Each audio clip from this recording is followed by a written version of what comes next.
વરસાદ શરૂ થતાં જ જૂના વડોદરામાં શોર્ટ સર્કિટના બનાવો.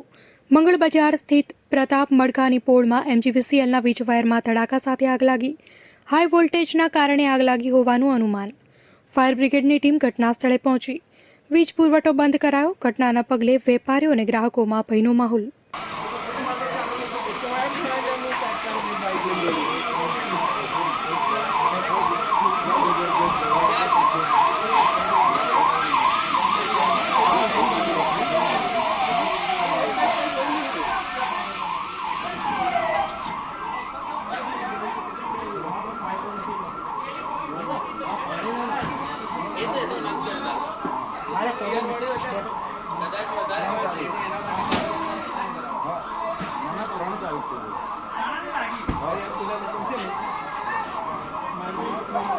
મારી